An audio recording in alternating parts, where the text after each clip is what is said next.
Hey guys, this is Mark from Mark Melbourne TV.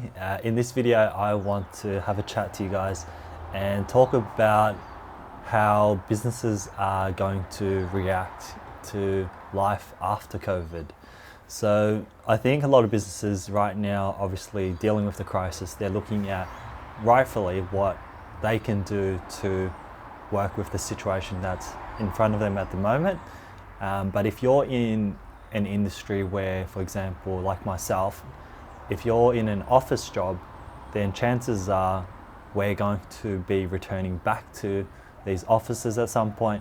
If you're working in an industry such as fitness, where or health, where there is physical contact, at some point you're going to be returning back to work with lighter restrictions. So, I think a lot of businesses haven't really planned or really thought about what that's going to look like.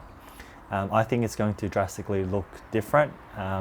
Most of you guys would have heard that a lot of workplaces are probably going to rethink and reconsider the way businesses operate. So in terms of, do we actually need all this office space? Does it make sense to consider having some of our workforce always on working remotely, which takes costs, reduces cost of overheads, it reduces costs of office space, rent and that sort of thing, and obviously less people on premises means less costs for the business, where that money can be reinvested into other areas such as more technology, in people, in education, in training, in POS, in systems like CRMs that will help businesses operate more efficiently and simplify processes, so that their staff and employees of the business can focus on providing a better product or service to the end user, but also just to manage their teams and just go through training and that sort of thing. So I think my intuition says that there's going to be a lot of people who will struggle mentally. So there's going to be a lot of mental health issues and concerns on the other side when we do return back to work. A lot of people obviously have been conditioned or have practiced social distancing, and it's going to be strange to be back into contact with people outside of your household, right? If you haven't been catching up with people. So what does that look like when you're back in the office space and you've got colleagues and people who you work with and you want to trust, but you're also trying to look out for your own ensuring that the virus doesn't continue to spread again. So there's fears around that. And then also you might live with somebody who's got an immunodeficiency. You might have elderly family that lives with you, for example, and you need to take extra precautions. So what does that mean, and what does that look like for businesses? If you were the manager or the business owners, how are you going to alleviate and address these concerns that your staff are going to have, and how are small businesses going to tackle the health concerns, but also the mental well-being? What practices are they going to do? So we're fortunate in Australia that the rate of infection and the number of fatalities have been obviously less significant than other places around the world like the US and Italy. And I think compared to Italy, US and Spain, we're less likely at this stage anyway, and this can change, we're less likely to know somebody that has died from COVID. But whether somebody that specifically has died or gotten really ill and sick from COVID, there are plenty of people who are affected from the economic consequences of the virus. A lot of businesses have shut down.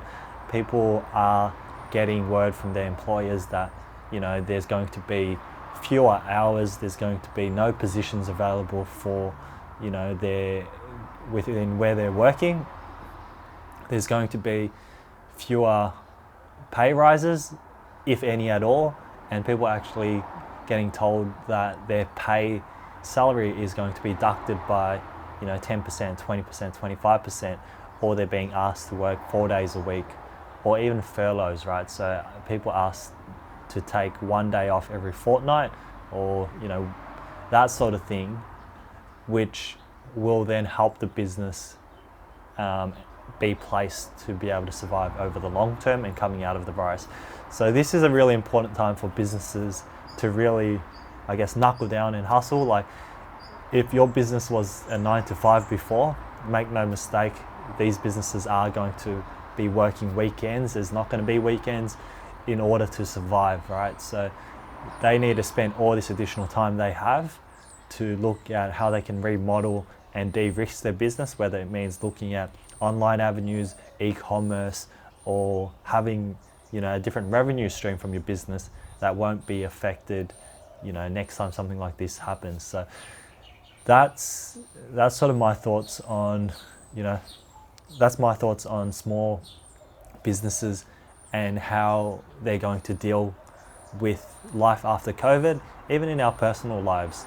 I think social gatherings, to begin with, there's going to be some limitations. We all want to see our friends, but I think that inevitably there's going to be a second wave of reinfections, and then there's also arguments out there that some studies suggest that the second wave of infections can actually in fact be greater than the first wave of infections. So we'll have to wait and see. Hopefully you guys found this video interesting. This is something a little bit, a sidestep from my usual videos around shares and Bitcoin, but I think it's an interesting thing to consider, as it will obviously have a knock-on effect on the rest of the economy, and therefore on markets, and then on your investments.